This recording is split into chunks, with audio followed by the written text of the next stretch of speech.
जीपर्स creepers नाम का हैवान जाग चुका है और हम लोग तो जानते हैं कि जब ये हैवान जागता है तो वो क्या करता है। आइए जानते हैं कि ये हैवान इस बार क्या करेगा। तो दिल थाम के बैठिएगा क्योंकि आज इस वीडियो में मैं आपको जीपर्स क्रीपर्स रीबॉर्न की कहानी सुनाऊंगा। लेकिन इससे पहले अगर आपने जीपर्स क्रीपर्स 1, 2 और 3 नहीं देखी तो वो वीडियो भी मेरे चैनल पे है, आप लोग जाके देख सकते हैं। कहानी की शुरुआत में हमें ये दिखाया जाता है कि एक ओल्ड कपल रॉनी और मैरी टेक्सास की तरफ जा रहे हैं। वो बहुत खुश है लेकिन उन्हें कहाँ पता था कि उनकी खुशी बस कुछ देर की है। अचानक रॉनी की नजर पड़ती है कि एक अजीब सा ट्रक उनके पीछे आ रहा है। वो उसे रास्ता दे देता है। वो ट्रक आगे चला जाता है लेकिन रॉनी और मैरी को उस ट्रक पे शक हो रहा है। वो आगे जाते हैं तो ये देखते हैं कि वो ट्रक एक पुराने से चर्च के पास रुका हुआ है और उस ट्रक से जीपर्स क्रीपर्स इंसानों की लाश टनल पे फेंक रहा है। वो लोग डर जाते हैं कि वो इंसान कर क्या रहा था। वो लोग आगे की तरफ बढ़ते हैं। वो लोग घबरा के वहां से भागने की कोशिश कर रहे हैं लेकिन अब वो शैतान वो हैवान कहाँ उन्हें भागने देगा। वो उनके पीछे पड़ जाता है। मैरी घबरा रही है। वो रॉनी को कहती है कि स्पीड में गाड़ी चलाओ। रॉनी राइट टर्न मार के किसी तरह से उस ट्रक से अपना पीछा छुटाता है। वो लोग डर चुके हैं और वो लोग एक बात समझ चुके हैं कि वो जो भी था कोई मामूली इंसान नहीं था। रॉनी ये फैसला करता है कि वो पुलिस को कॉल करेगा और उसे सब कुछ बताएगा। वो लोग वहां से निकलते हैं। उन्हें फिर से वो ट्रक दिखता है। रॉनी ये फैसला करता है कि वो चर्च के पास जाएगा और देखेगा कि उस टनल पे उस हैवान ने क्या फेंका था। मैरी भी रॉनी का साथ देती है। वो दोनों उस चर्च के पास पहुंचते हैं और ये उनकी जिंदगी की सबसे आखिरी गलती थी। वो लोग टनल की तरफ झांकते हैं और चिल्ला देते हैं और फिर हमें ये दिखाया जाता है कि उनकी न्यूज इस कहानी का लीड कैरेक्टर केस और लेन सुन रहे थे। केस लेन को कहता है कि ये दोनों कपल रॉनी और मैरी 23 साल पहले इसी हाईवे पे आए थे और उसके बाद क्रीपर ने इनका शिकार कर दिया। लेन एक साइंटिस्ट है और केस की गर्लफ्रेंड उसे ये सब बातों पे बिल्कुल यकीन नहीं है। वो केस से कहती है कि ये सब बस एक बकवास है। फिर हमें ये पता चलता है कि केस और लेन एक हॉरर फेस्ट में हिस्सा लेने के लिए जा रहे हैं क्योंकि केस ये करना चाहता है। केस अभी भी लेन को क्रीपर के बारे में बताने की कोशिश करता है कि ये एक ऐसा हैवान है जो कि 23 साल में जागता है 23 दिनों के लिए अपनी भूख मिटाने के लिए। लेकिन लेन को इन सारी बातों पे यकीन नहीं हो रहा। लेकिन लेन को पता कहाँ था कि ये बात उसकी जिंदगी का सच बनेगी। अचानक गाड़ी रुकती है। लेन की तबीयत खराब हो रही है। उसे उल्टी हो रही है। केस उसे समझाता है कि मैंने मना किया था ना कि बाहर का खाना मत खाओ, वहाँ का खाना खराब है। लेकिन केस को पता नहीं था कि बात कुछ और ही है। और हमें दिखाया जाता है कि जहाँ पर लेन है उसी पेड़ के ऊपर क्रीपर का खंजर है और अब 23 साल के बाद फिर से क्रीपर जाग चुका है। वो बहुत कमजोर है। उसे भूख लगी है। उसे खाना चाहिए। इसी दौरान हमें यह दिखाया जाता है कि लेन का दोस्त सैम लेन को कॉल करता है और उससे पूछता है कि क्या तुमने केस को सारी बातें बता दी। लेकिन लेन कहती है कि अभी नहीं, मैं वक्त देख के उसे सब कुछ बता दूंगी। सैम कहता है कि मैं तुम्हें थोड़ी देर बाद कॉल करता हूँ। लेकिन सैम को पता कहाँ था कि आज के बाद वो कभी भी किसी को कॉल नहीं कर पाएगा क्योंकि वो क्रीपर के इलाके में आ चुका है और क्रीपर उसे अपना पहला शिकार बना लेता है। कहानी हमें एक बार फिर से केस और लेन की तरफ लेके जाती है जहाँ पर लेन केस से कुछ छुपा रही है। वहीं दूसरी तरफ केस लेन को प्रपोज करना चाहता है लेकिन उसे पता कहाँ है कि ये प्रपोजर उसकी जिंदगी का आखिरी प्रपोजर भी बन सकता है। कहानी आगे बढ़ती है। वो लोग एक दुकान में जाते हैं। एक अजीब सी दुकान जहाँ पर काफी पुरानी चीज रखी हुई है। तभी वहाँ पर एक औरत आती है। वो लोग उससे आगे जाने का रास्ता पूछते हैं। वो औरत उन्हें मैप देती है। मैप लेने के लिए जैसे ही लेन उस औरत का हाथ पकड़ती है उसे दिखता है अपना फ्यूचर कि वो एक अंधेरे कमरे में कैद है और उसका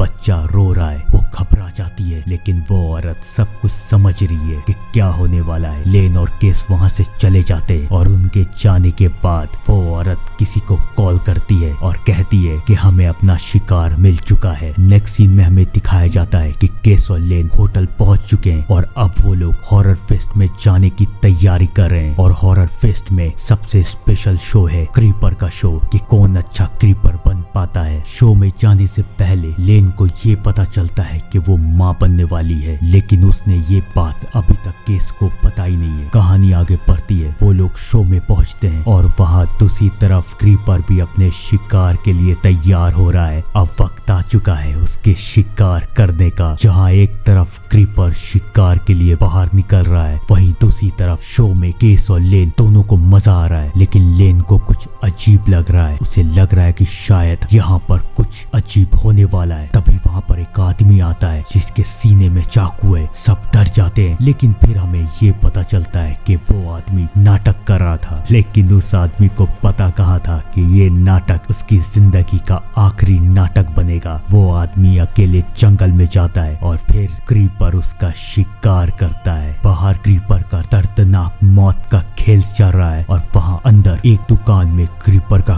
खंजर रखा हुआ है। वो वहाँ पर जाता है, निशाने लगाने की कोशिश करता है, लेकिन उसका निशाना नहीं लगता। लेकिन वो दुकानदार स्टू लेन को सिखाता है कि कैसे क्रीपर अपना शिकार करता है और लेन का निशाना बिल्कुल सही लगता है। तब दुकानदार उन्हें इस खंजर के बारे में बताता है कि ये एक क्रीपर का बहुत फेवरेट खिलौना है। लेन इन सारी बातों पे ध्यान नहीं दे रही, लेकिन उसे पता कहाँ था कि ये सारी बातें उसकी जिंदगी का सच बनेगी। कहानी आगे बढ़ती है। नेक्स्ट सीन में हमें दिखाया जाता है कि इस हॉरर फेस्ट के लकी विनर का अनाउंसमेंट होती है और जो इस हॉरर फेस्ट का लकी विनर बनेगा उसे क्रीपर हाउस में रहने का मौका मिलेगा। और अगर वो क्रीपर हाउस से बाहर आ गया तो उसे एक बहुत बड़ा गिफ्ट मिलेगा। हमें दिखाया जाता है कि उस लकी विनर के अनाउंसमेंट के लिए वही बूढ़ी सी औरत आती है। उसे देख के लेन को कुछ अजीब फीलिंग आ रही है, लेकिन वो कुछ बोलती नहीं। उन्हें झटका तो तब लगता है जब लकी विनर बनते हैं केस और लेन। केस काफी खुश है कि उन्हें क्रीपर हाउस में जाने का मौका मिलेगा, लेकिन लेन को बहुत अजीब लग रहा है। वो केस को समझाने की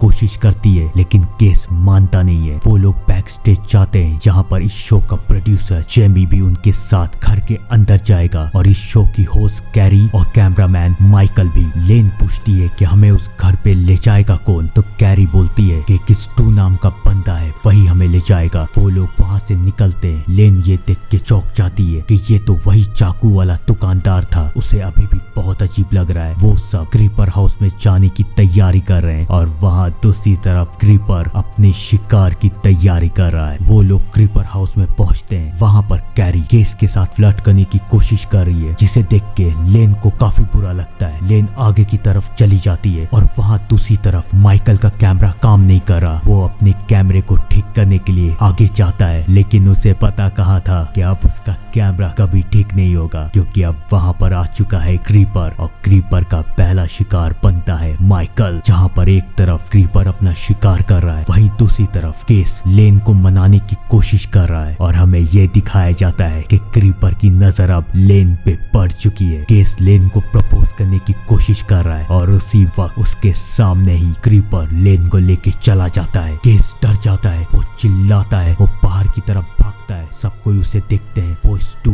जेमी और कैरी को बताता है कि यहाँ पर कोई हैवान है, लेकिन कोई उसकी बातों का यकीन नहीं कर रहे हैं। वो लोग आगे की तरफ बढ़ते हैं और तब उन्हें मिलती है माइकल की लाश। वो लोग भी समझ चुके हैं कि यहाँ पर एक हैवान है। अब उनके पास कोई रास्ता नहीं है। अब उन्हें क्रीपर हाउस के अंदर जाना ही पड़ेगा। वो क्रीपर हाउस के अंदर जाते हैं। जैसे ही वो घर के अंदर पहुंचते हैं, बाहर से 3 नकाबपोश उस घर को बंद कर देते हैं और कहते हैं कि क्रीपर ये सब तुम्हारा शिकार है, और वो लोग वहां से चले जाते हैं। अंदर सबको ये लग रहा है कि शायद ये सब मजाक हो रहा है और उन्हें शक है कि ये सब स्टू कर रहा है। वो लोग स्टू से कहते हैं कि दरवाजा खुलवाओ, लेकिन स्टू कहता है कि मैं ये सब नहीं कर रहा। वो लोग गुस्सा कर रहे हैं और स्टू अपनी जान बचाने के लिए हवा में गोली चलाता है और वो गोली उस क्रीपर को भी सुनाई दे देती है, जो कि लेन को मारने वाला था। अब वो लेन को छोड़ के उनके पीछे जाता है और वहाँ दूसरी तरफ केस सबको समझाने की कोशिश करता है कि स्टू ये ये सब नहीं कर रहा, ये सब क्रीपर कर रहा है और हम सबको एक साथ मिलके उस क्रीपर को मारना पड़ेगा। वो लोग ऊपर की तरफ जाते हैं। अचानक वो देखते हैं कि छत से कुछ लीक हो रहा है, तो वो ऊपर देखते हैं तो ऊपर सैम की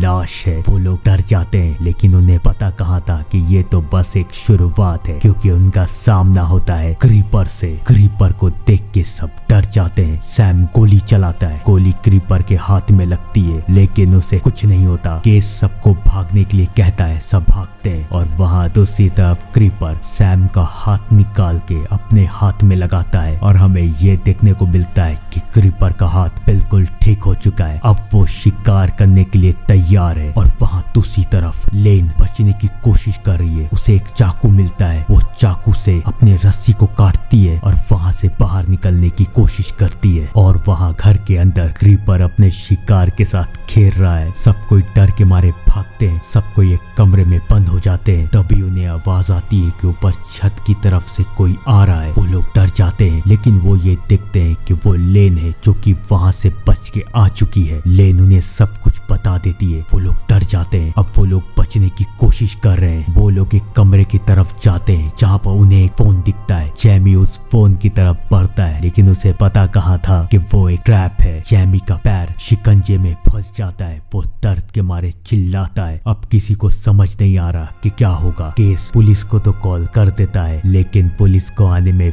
वक्त लगेगा और इतना वक्त उनके पास है कहाँ। वो लोग नीचे की तरफ भागते हैं, लेकिन अब वो हैवान कहाँ किसी को भागने देगा। वो उन सब का शिकार करने के लिए वहाँ पर आता है और उसका पहला शिकार बनती है कैरी। वो कैरी को मार देता है और बाकी सब वहाँ से अपनी जान बचा के भाग जाते हैं। तभी वो लोग ये देखते हैं कि उस कमरे में कुछ अजीब सी चीजें हैं। उन अजीब चीजों को जब लेन हाथ लगाती है तो लेन को एक बार फिर से सब कुछ दिखने लगता है। वो सबको ये बताती है कि वो क्रीपर लेन के बच्चे के पीछे है। लेन केस को बताती है कि मैं माँ बनने वाली हूँ और यहाँ से निकल के मैं तुमसे शादी करूंगी। केस काफी खुश है, लेकिन लेन उसके बाद बताती है कि वो शैतान उसके बच्चे को मार के अमर बनना चाहता है और इस शैतान का एक फैन क्लब भी है और उसके फैंस हम जैसों को यहाँ फंसाते हैं ताकि वो शैतान हमें खा सके। लेकिन अब मेरे पास एक प्लान है। वो लोग एक प्लान बना चुके हैं। लेन और केस नीचे की तरफ जाते हैं और जैमी और स्टू ऊपर की तरफ। जैमी और स्टू को वो शैतान मिल जाता है। सबसे पहले वो शैतान जैमी को मार देता है, लेकिन स्टू किसी तरह से बच के वहाँ से भाग जाता है। स्टू नीचे की तरफ आता है और वो केस के साथ छुप जाता है। वो शैतान भी नीचे आता है और वो देखता है कि लेन सामने खड़ी हुई है और लेन उससे ये कह रही है कि मुझे मार दो।